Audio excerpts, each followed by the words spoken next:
como diz o pastor, estou aqui, eu preciso passar aí para dar pelo menos um beijo de beija-flor na igreja, que o pastor nós vamos para isso. Vamos ter uma conclusão da conferência segunda. Eu quero estar aí, quero dar um glória, quero que a minha esposa conheça a igreja. E para nós é uma alegria tê-lo aqui, amém, irmãos? Então ele vai estar em uma saudação e vai orar também. Eu quero convidar o apóstolo Franco, depois que der essa saudação, ele vai introduzir o apóstolo Franco para estar ministrando a palavra de Deus para nós nessa noite. A paz do Senhor, irmãos. Amém. Graças a Deus, já estava com saudade, né? Só observando lá pelo YouTube, né, vendo as bênçãos de Deus aqui, estou contente. Eu vim dar ele disse que eu vim fazer como um beija-flor, né? Então eu vim dar um beijo e a flor já trouxe a flor também. Graças a Deus, é um privilégio muito grande estar aqui com vocês e poder conhecer o apóstolo, é maravilha de Deus para nossas vidas. Eu trago a saudação, um abraço para o pastor Valdirã, sua esposa, para toda a igreja, o pastor Antônio Dionísio. Estive conversando com ele antes de vir para cá. Ele pediu para transmitir a saudação a vocês e disse que vocês são filhos para ele. O coração dele está aqui, ele está distante, mas o coração está aqui. Ele ama esta hora. Amém? Porque o Valdirã é o filhão dele. Graças a Deus. São poucos. Nós conhecemos o pastor Dionísio há muito tempo, né? Desfrutamos de uma boa amizade. Foram poucas e são poucas as pessoas que eu ouço ele dizer que é meu filhão, é meu amigão. São poucos. E você é filhão dele, viu? Deus abençoe a sua vida. Eu quero aqui só ler 3 versículos, 4 versículos. Segundo livro dos Reis, capítulo 2, verso 19, diz assim: E os homens daquela cidade disseram a Eliseu: Eis que é boa a situação desta cidade, como meu senhor vê. Porém as águas são más e a terra é estéril. E ele disse: Trazei-lhe um prato novo e ponde nele sal. E lhe o trouxeram. Então saiu ele ao manancial das águas e deitou o sal nele. E disse: Assim diz o Senhor: sararei a estas águas, e não haverá mais nelas morte, nem esterilidade. Amém.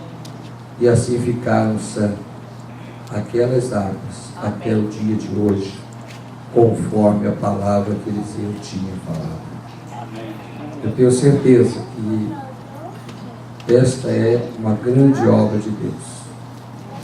Mas é possível que alguém tenha chegado aqui ontem e hoje dizendo: a terra é boa, mas não está produzindo. E essa terra é você, essa terra sou eu. E quem sabe você quer receber esta cura hoje. E Deus trouxe aqui um prato novo, sal, que através da sua palavra Ele vai falar ao teu coração.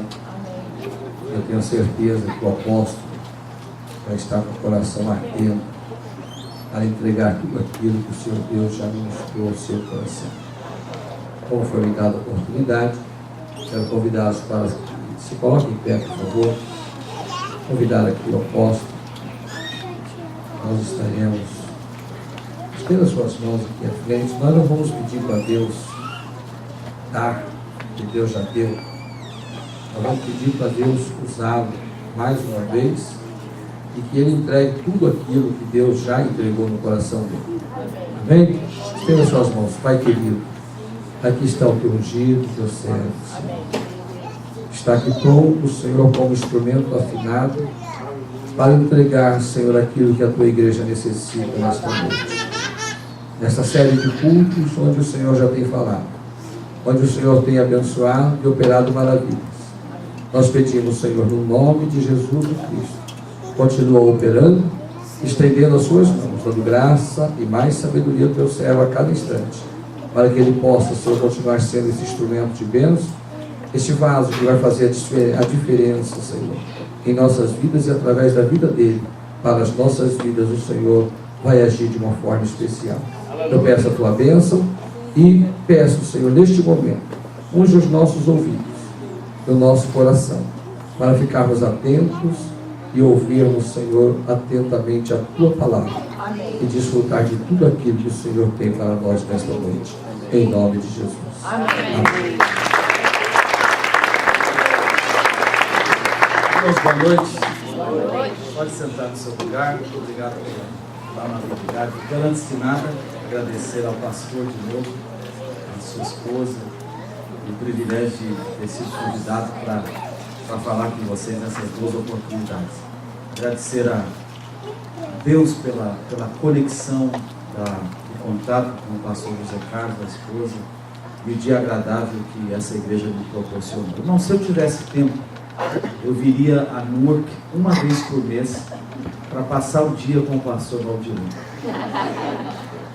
Diante de Deus eu estou dizendo isso, porque estar com ele faz bem para a alma da gente. Amém. É uma história de redenção, uma história de graça tão especial, e eu quero parabenizar a sua pessoa, o corpo ministerial desta igreja, e também a esta atitude de pensar além de nós. Pensar num tempo em que a igreja é pautada por uma teologia consumista, por culto antropocêntrico. Você sabe que o pregador de vez em quando usa umas palavras, nem ele sabe o que é, né? É só o povo pensar que ele é inteligente. No tempo em que a igreja só pensa em si, rara a possibilidade de que nós tenhamos a possibilidade de pensar em outros. E essa conferência tem essa proposta. Eu tenho dedicado a minha vida nos últimos 10 anos a preparar o corpo de Cristo para fazer algo no ministério. E se alguém me perguntar qual que é o seu plano de vida, eu quero ser invisível. Porque quando você é invisível, você é indestrutível.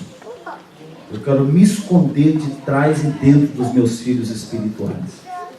E eu quero escrever o próximo capítulo da história da igreja. Eu quero falar o que ninguém falou, eu quero pregar o que ninguém pregou, eu quero ir onde ninguém foi, eu quero cantar o que ninguém ainda cantou. Eu não quero repetir a história de ninguém, viver a unção de ninguém, receber a bênção de ninguém. Eu quero celebrar todas as bênçãos do corpo de Cristo. Mas eu estou convicto de que existe um lugar em Deus para mim. Existe um lugar em Deus que tem meu nome. Eu quero chegar lá em nome de Jesus. Assim que, mais uma vez, muito obrigado. E eu espero que essa série de 2 palavras possa, ao final dela, produzir de alguma maneira a possibilidade de que nós repensemos a nossa estrutura cristã, a nossa eclesiologia, a nossa postura diante de Deus. Eu reconheço que essa conferência é muito propícia. Cada dia mais eu estou evitando estar onde eu não devo estar. O crente não me sequestra para um culto desses ruins, mas rapaz, o cara não me pega pela perna mais nunca. Eu já fui muito culto que no meio dele eu clamei: Eli, Eli, lama sabachthani, por que me desamparaste? Porque tem culto que Deus não vai não, irmão. O povo vai, pensa que Deus vai, mas Deus não. Eu quero estar onde Deus está. E obviamente que isso não tem nada a ver com a minha percepção da minha importância, senão que tem a ver com a percepção da importância da missão de Deus na terra. E eu quero estar onde Deus está.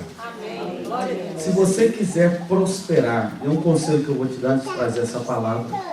Se você quiser prosperar até a sua 4ª geração, seu filho vai ser rico, os seus netos serão ricos, os seus bisnetos serão ricos. Se você quiser prosperar até a 4ª geração, você invista em missões, semeia em missões. E você vai prosperar o resto da sua vida em nome de Jesus. Amém. Quero merecer a sua oração no próximo final de semana. será a convenção do ministério que eu sirvo, a convenção nacional, o dia que nós consagramos os obreiros e também reunimos os pastores do ministério. E nós tivemos o atrevimento de alugar um centro de convenções e vamos fazer a abertura daquilo que será o ano 2014. 2014 no calendário hebraico. Hoje nós usamos o calendário gregoriano. Um papa chamado Gregório começou a contar dessa maneira. O calendário gregoriano está 6 anos atrasado com a realidade. Jesus nasceu dia 0, o ano 0, na verdade, é 6 a.C.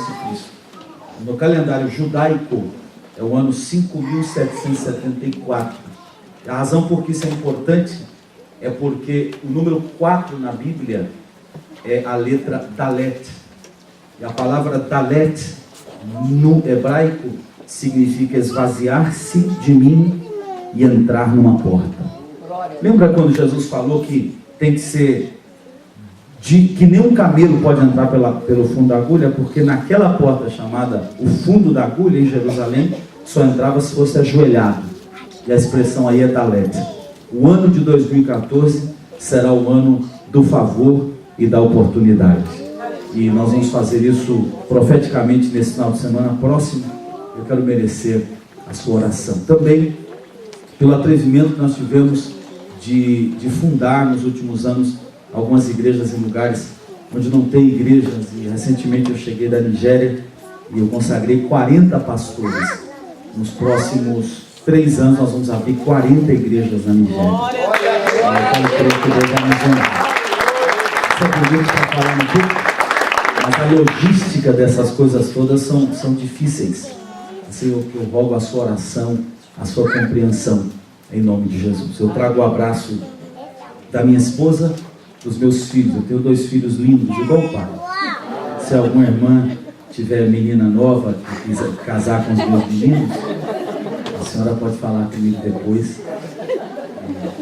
Dá uma entrada de 20% e vai pagando o morte. Quando os 2 estiverem na idade correta, já está pago o casamento sem dívida. Tem alguns requisitos para casar com os meus filhos. Tem que falar alguns idiomas, tem que ser crente. Não pode só dançar. Dançar qualquer dança.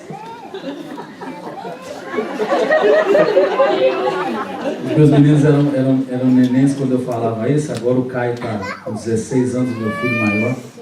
E de vez em quando ele vai comigo em alguma conferência, eu faço isso. Já pensou um adolescente de 16 anos no final de um comentário desse? Eu quero morrer. Como eu não estou nem aí para o que ele pensa. Rapaz, à medida que você vai ficando velho, você não importa com nada que os outros falam. É verdade.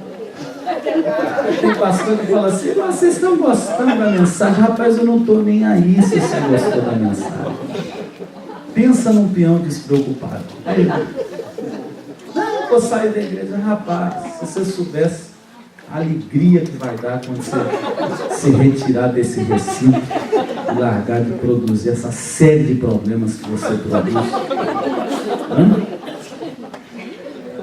Isso é para outro dia. Ofende ainda não, que eu vou te ofender daqui a pouco.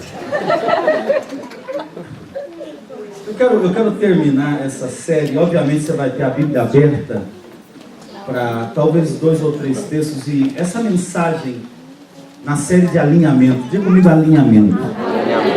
Em todas as áreas da vida, em todos os campos, em todas as dimensões, na biologia, na ciência, na medicina, nas ciências do comportamento, na área profissional, educacional e etc., na música. Alinhamento é uma das virtudes de maior importância. Os músicos hoje tocaram, e quando o piano começa, o violão começa na nota X, essa nota, e sem entrar em tecnicismos desnecessários, essa nota, ela tem uma escala, e esses músicos seguem essa escala. O músico que vai aprendendo, ele vai tocando de ouvido, e ele sabe por onde a escala vai, a nota vai. E apesar de nós todos aqui não sabermos cantar bem, é interessante quando uma pessoa canta bem, ninguém reconhece tanto quanto quando uma pessoa canta mal. Quando salva uma irmã aqui, ela canta lindo, sapateia, tudo afinadinho, todo mundo diz glória e senta. Mas é como se fosse o normal. Mas quando alguém sobe no púlpito e canta mal, todo mundo fala, meu Deus do céu, como é que essa irmã deu conta de assassinar Ré? Ela sequestrou Ré maior, colocou uma pistola na cabeça de Ré e matou Ré maior. Ré maior nunca mais vai viver igual. Você não sabe cantar, nem eu. Mas quando alguém canta mal, nós reconhecemos. Todos os dias, no nosso organismo, diversos sistemas. Diga comigo sistemas. Coloca a palavra sistemas na sua anotação. Todos os dias os nossos sistemas, o sistema respiratório, o sistema digestivo, o sistema circulatório e etc., eles funcionam de maneira anônima, porque tudo que é saudável e orgânico é invisível. Porque tudo que é saudável e orgânico é invisível.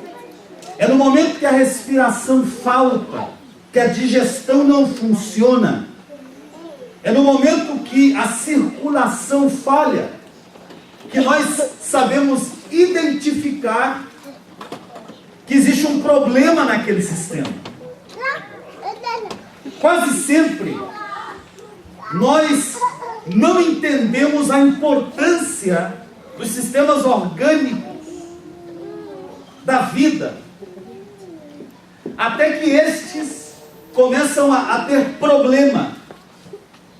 Todo alinhamento, ele é aparentemente invisível até que ele não funcione. O sistema hidrológico, por exemplo. Quando cai a chuva, vem o calor produz a evaporação, que produz a condensação, que por sua vez produz a chuva.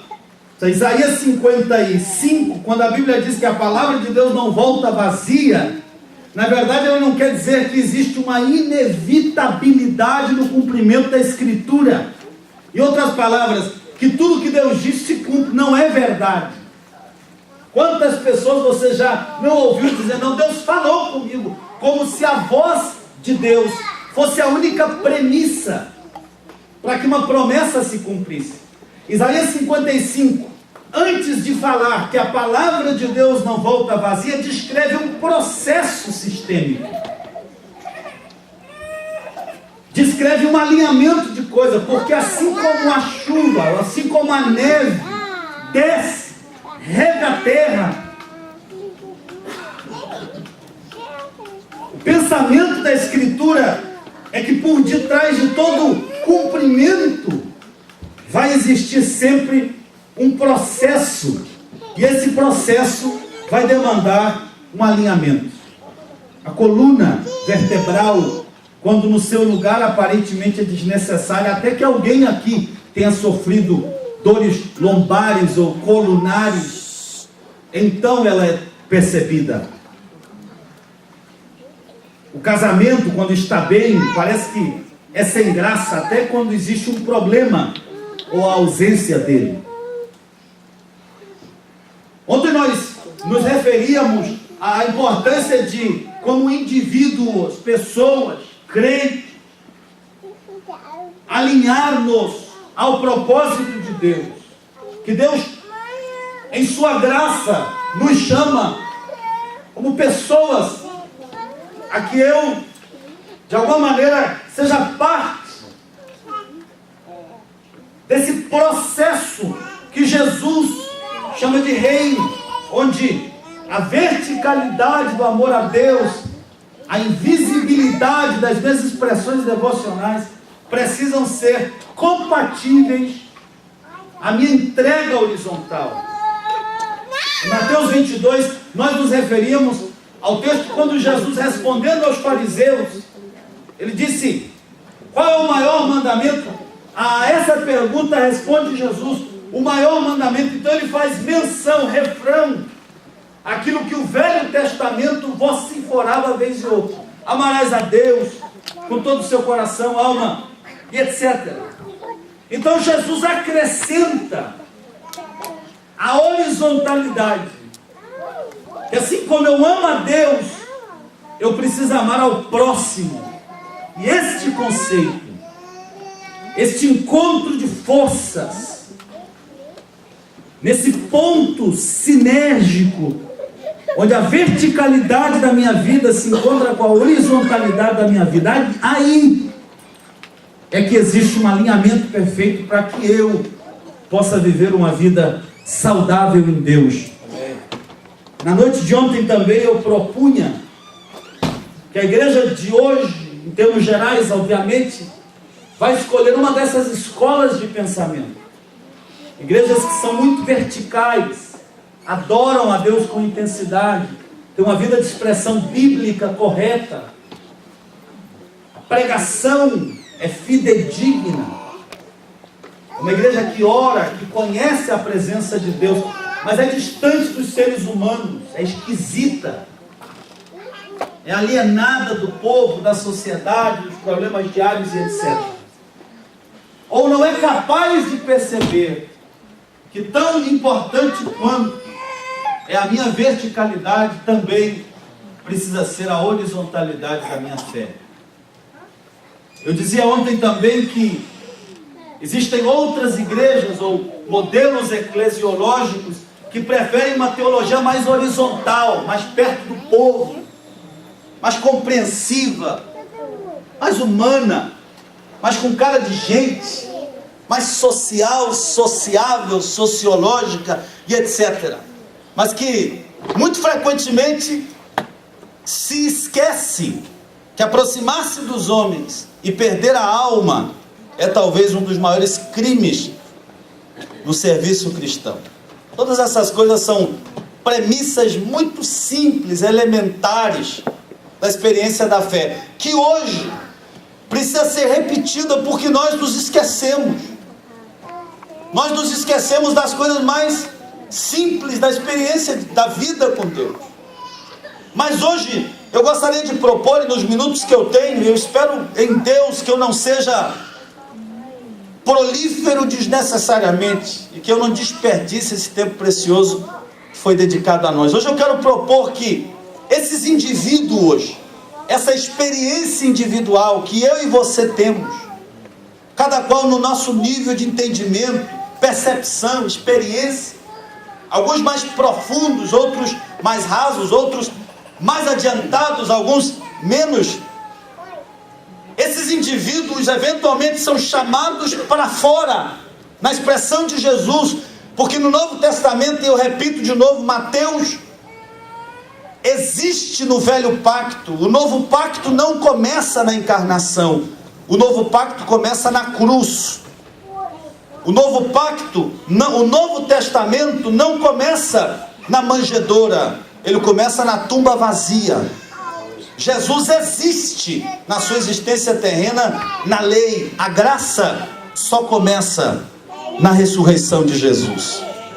E essa igreja que individualmente entende esse alinhamento, que existe um lugar em Deus para mim, essa expressão individual dessa verdade, essa igreja então é chamada para fora, é convocada por Deus. Aquilo que então em Mateus 16, Jesus vai dizer assim: eu edificarei a minha igreja. A palavra aí é chamados para fora, convocados para um propósito. Alguma tradução dirá libertos das suas agendas pessoais, reunidos para cuidar e deliberar o destino das nações. Esta igreja então, que tem uma experiência individual, que recebeu de Deus, que percebe, que entende, que vive com Ele, perto dele e perto dos homens, amando a Deus e amando os homens, santificadamente humano e humanamente divino. Essa igreja, ela agora precisa ser chamada a uma experiência de reino comunitária, uma experiência que é maior que o indivíduo, que precisa ser mais expressiva que a mão de um que se levanta. da adoração de alguém que se desponta.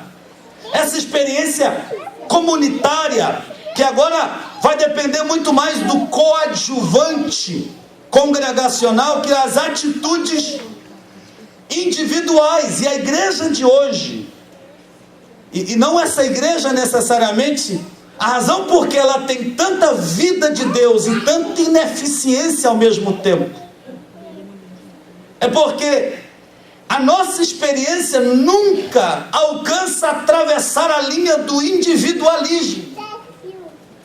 O fato de que eu estou bem com Deus é irrelevante ao produto interno bruto da equação da efetividade de uma igreja local.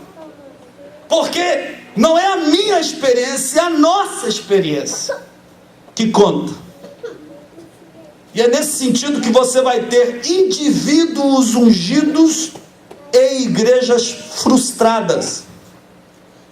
E é nesse sentido que você vai ter indivíduos abençoados numa comunidade que não anda, que trava, que não vai além de si.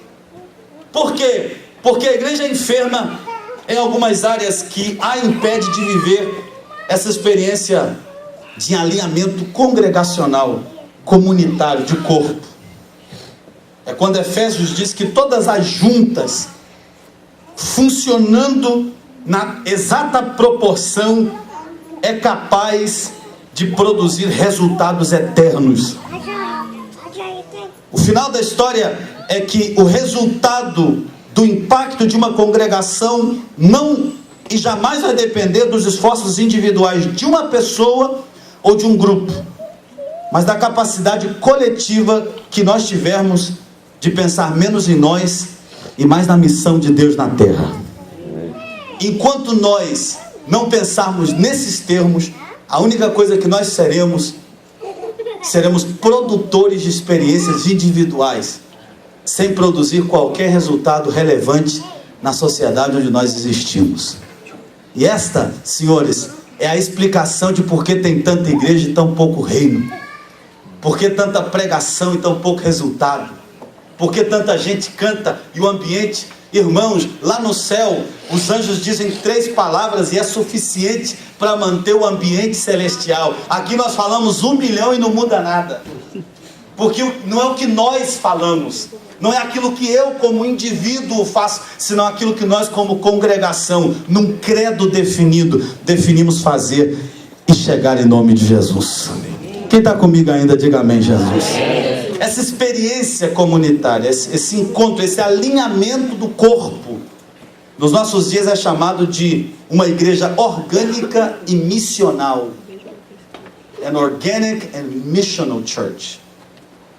Uma igreja que não é mais interessada no tráfico sequestral dos crentes de outras igrejas. Porque, irmãos, essa é uma desgraça que nos graça hoje em dia. O irmão briga lá, vem para cá, o daqui vai para lá, a gente fica trocando figurinha, irmãos. Quem nos embruxou? Quem foi o macumbeiro que enfiou na nossa cabeça essa equação? E eu não estou dizendo que é esta igreja, eu estou dizendo que essa é a realidade de todos nós.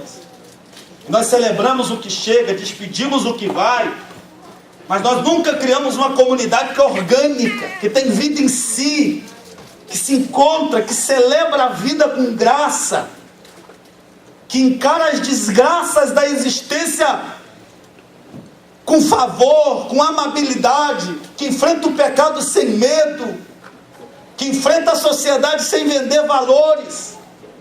E essa igreja jamais chega a ser missional, que fica de pé na missão de Deus na terra, onde os meus problemas e os seus não são tão importantes. Nessa noite eu quero caminhar com você naquilo que eu quero chamar de um mapa de uma igreja orgânica e missional, o alinhamento do corpo de Cristo. Para entender esse mapa, talvez nós temos que nos referir àquilo que eu chamo de as barreiras para chegar lá. O que impede a igreja de existir assim? Em primeiro lugar, é o espírito de rebelião que existe nos nossos dias. O crente hoje é rebelde, de natureza, ele é predisposto. Então rebeldia é um problema sério, e rebeldia é na Escritura o único pecado que Deus não tolera. Lucifer foi rebelde uma vez, até hoje não foi perdoado, e segundo eu leio, não vai ser. E nós toleramos rebeldia na igreja com muita paciência, como se fosse o irmão que... Então nós atravessamos a linha da serpente e nos envenenamos com rebeldia. O que rebeldia representa enquanto a construção de uma igreja orgânica e missionária? Irmão, está todo mundo aqui? Amém. Eu estou com a impressão que vocês foram embora. Está todo mundo aqui? Levanta. Sacode quem está do seu lado aí. Fala assim, ó. Não, gente, eu já não estou na idade para pregar para cadeira, não. Me dá uma raiva, rapaz, um nervo. Não sei nem para que eu estou pregando isso aqui.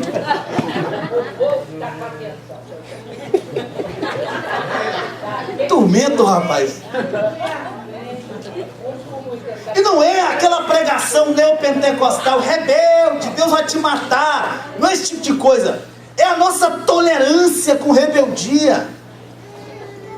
É mulher que desrespeita o marido e não sabe por que tem crise no casamento. Você ficou doida. Esse tormento com quem você gentilmente se casou, a Bíblia diz que você tem que respeitar ele. Ele mesmo. E não adianta, quanto mais você ora para ele morrer, mais forte ele fica. Então, esse tipo de aplicação, e essa é uma mensagem, eu preguei essa mensagem na igreja de Jeremias esses dias, preguei ela 9 horas. Eu estou tentando aqui, numa tentativa suicida, de em alguns minutos expressar o meu coração, para a gente orar e ir embora, porque é segunda-feira. Então, nós entendemos rebeldia em qualquer área, menos na igreja. Eu não estou dizendo aquela irmã que é fofoqueira, aquela outra que briga, esse tipo de coisa sempre vai ter na igreja. Eu estou dizendo de uma atitude rebelde ao alinhamento às coisas de Deus. A segunda coisa que é realidade hoje e que impede a igreja de ser orgânica e missional é a indiferença. A segunda pior coisa na Escritura não é adultério, fumar nem beber. A segunda coisa que a Bíblia não suporta é a indiferença. Deus nunca teve problema com o pecado. Você pode pecar o tanto que você quiser. Deus sempre vai te restaurar, desde que você saia dele. Mas a indiferença, a Bíblia diz que Deus não tolera. Gente indiferente, gente que escuta a mesma coisa dia e noite, e parece que você está falando a mesma ladainha. Gente, e se eu estivesse pregando mesmo com o tempo, eu ia te explicar qual que é o caminho da indiferença. Porque o indiferente, ele passou por duas coisas: ou ele passou por uma dor, ou por algum cinicismo. Você já viu aquela pessoa que ama muito uma outra pessoa, mas ela, para não demonstrar a dor que ela está sentindo pela perda, ela fica cínica? Não, ele foi embora, mas não estou nem aí para ele não. Mas por dentro ela está morrendo. Mas a indiferença é um mecanismo de autodefesa para uma pessoa que foi ferida e não quer reconhecer que a dor mutilou alguma coisa. A Escritura diz: olha, oxalá você fosse quente ou frio. Nenhuma dessas polaridades tem problema. Tem uma que eu não quero: que você seja indiferente. Indiferente. Então o que nós estamos conversando hoje aqui nessa conferência, e daqui a pouco nós vamos reavivar a nossa oferta financeira prometida ontem e hoje, ela é o documento daquilo que nós estamos ouvindo. Nós não podemos ser indiferentes. Indiferentes. A terceira razão porque eu creio que a igreja tem dificuldade de chegar a essa experiência orgânica, missional, é aquilo que eu chamo de mundanalidade. E essa interpretação da Assembleia de Deus, a Igreja Universal, ela tem 1 milhão de interpretações. Porque eu não estou dizendo das coisas que usualmente nós chamamos de mundanas. E eu não sou o pastor dessa igreja para legislar a cultura bíblica dela. Se aqui o pastor fala que todo mundo tem que andar de véu preto e só aparecer o olho, eu não estou nem não. Vocês andam igual o Talibã. Rebenta. Rapaz, eu não estou nem aí. Mas o que nós não podemos ter é mundanalidade. E hoje em dia a igreja é mundana. Inclusive os que dizem ser muito crente. Mundano no seu sentido de falar, perdão, irmãos, no sentido de expressar o coração. Nós somos mundanos, e nós não é você, a igreja. Mundanos nos nossos relacionamentos, mundanos no nosso pensamento. E essa mundanalidade, ela impede a igreja de criar um plano coesivo de restauração de uma cidade inteira, de uma nação e das nações da terra. A quarta marca é a condenação. A quarta razão porque eu argumento que a igreja tem dificuldade de desenvolver a sua cultura orgânica e missional é porque é uma igreja baseada na condenação. Você já viu qual é a primeira palavra que sai da sua boca reativa à presença de Deus? A primeira palavra é a seguinte: oh meu Deus, me perdoa. Perdoar do quê? Ou seja, nós temos um complexo de pecados não tratados. Tem gente aqui que pegou 30 anos atrás, até hoje esse negócio te persegue. Oh meu Deus, me perdoa. E Deus do céu dizendo: perdoar do quê, criatura? Não, mas eu pequei hoje. E eu preciso que você entenda na profundidade onde eu estou falando. Existe lugar para confissão na nossa vida devocional, existe lugar para arrependimento, mas nós não podemos toda a vida sentar na mesa do Pai para expressar a nossa indignidade. Em algum momento o filho pródigo tem que esquecer que é pródigo e usar o anel que o Pai deu. Em algum momento o filho pródigo tem que parar de repetir a história. Você já viu? Quanto mais trágica a desgraça do crente, mais lindo parece o testemunho. Você quer fazer sucesso com os crentes, é só ser ex alguma coisa. Não, eu era ex-prostituta, eu tinha 70 casos por noite. Os irmãos, glória a Deus. E a pobre infeliz que foi crente a vida inteira e nunca dormiu com ninguém. Essa é a que merece uma medalha. Porque a doida chegou ontem. Mas em algum momento você tem que entender que esses 70 casos ficou para trás, minha filha. Você não pode se esconder atrás do seu testemunho a vida inteira. Quem está me ouvindo aqui, irmão? E a gente glorifica muito mais a Deus pela desgraça profunda que pela perseverança consistente. Porque para nós é muito mais espiritual sair do barro e ser limpo que manter-se limpo toda uma vida. E por causa disso a igreja é sequestrada por gente sem caráter, que simplesmente encontrou a Cristo ontem e que por causa disso, por alguma desgraça eclesiológica, encontra credenciais para falar com a noiva do Cordeiro. E sabe quem é o culpado? Você que compra os CDs, porque você alimenta essa indústria. O cara nasce, eu não quero saber se ele é ex-roqueiro, ex-satanás, ex-Lucifer.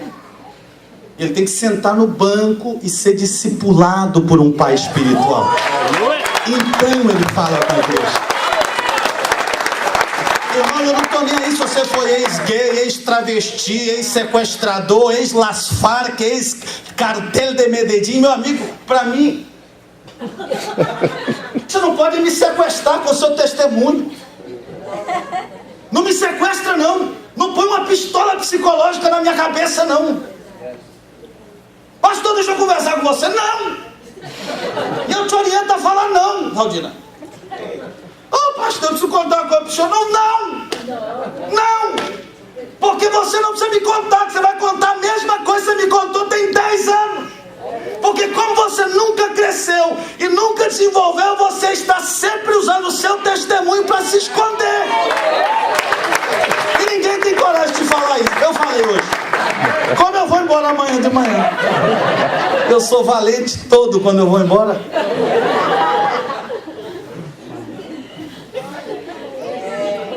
Isso vale para todas as nossas... Irmão, tá todo mundo aqui? Me dá uma batedeira, rapaz, vontade de ir embora que eu tô. Minha mulher, rapaz, sentada na minha casa, fazendo não sei o que aqui.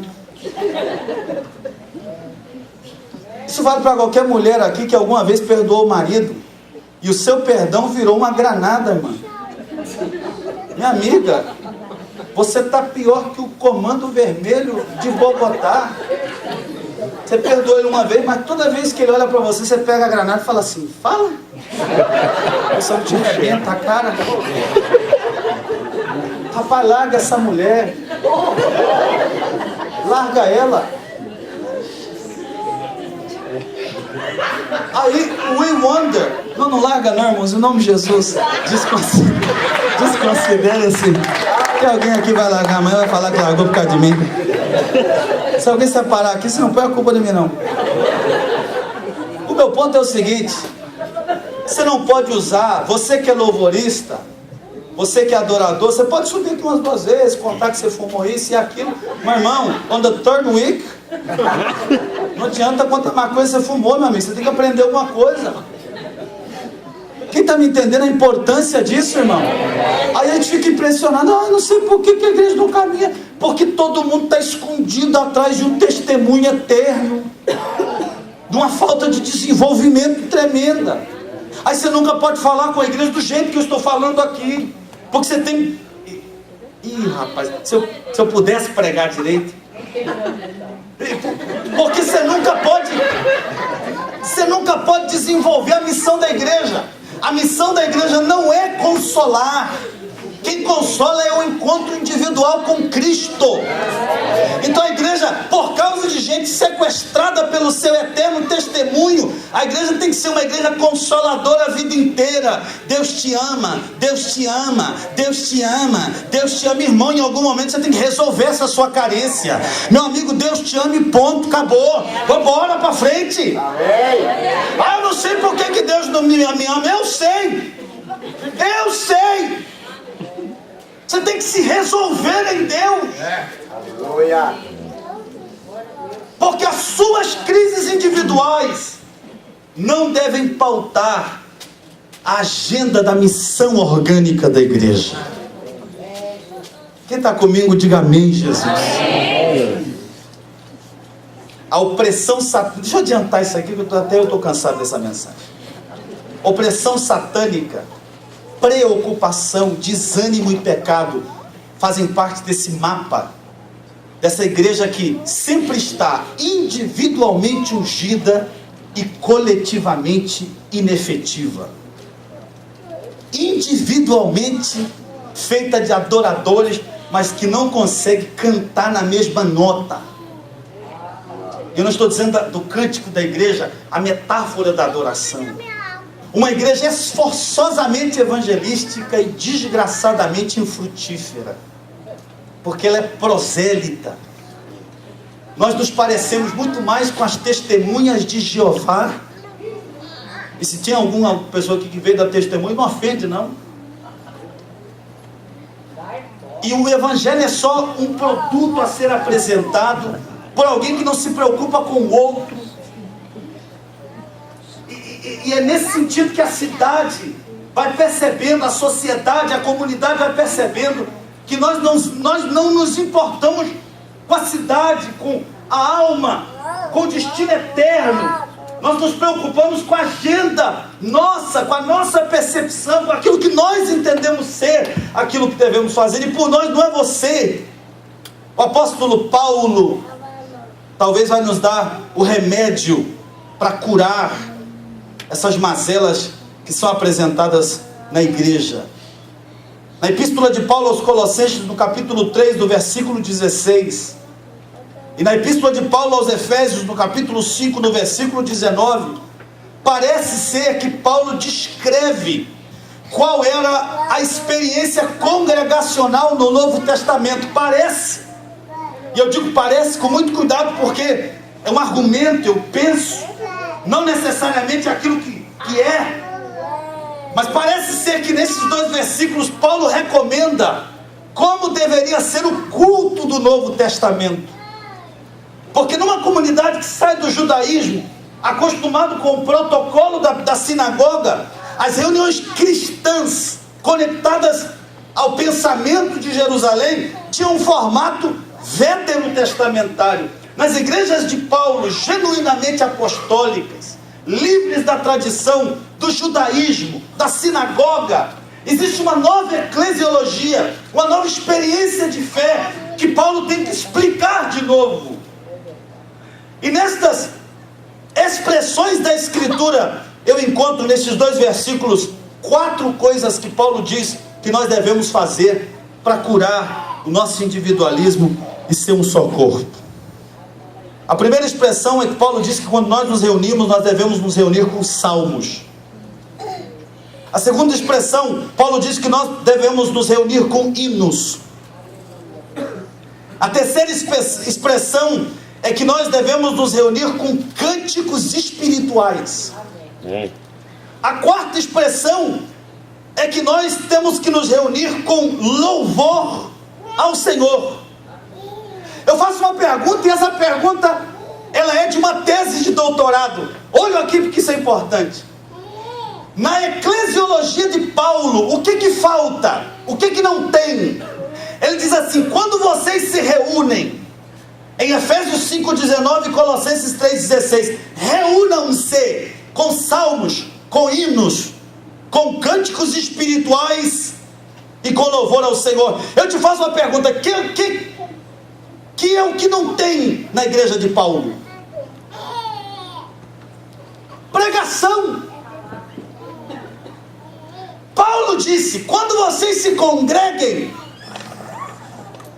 vocês não necessariamente têm que se congregar com o pensamento grego, de aquisição de conhecimento, de demonstração de capacidade oratória.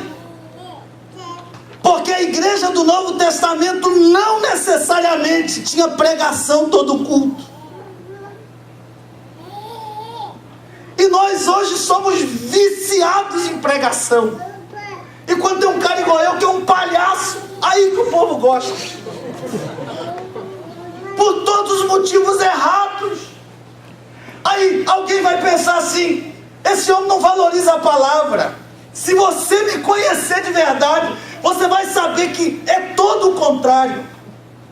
E aqui eu quero propor que o mapa da cura não é pregar mais, é entender mais o pouco que foi pregado. É o produto de processar a revelação da Escritura. É o fruto de quem ouviu a mensagem de Deus e transforma essa mensagem em salmos, em hinos, em cânticos espirituais e em louvor ao Senhor. Mas hoje existe um excesso de pregação e uma escassez de gente que é capaz de processar a palavra. Então eu argumento que em muitas das igrejas de Paulo, a única pregação era a que ele fazia quando ele visitava aquela igreja.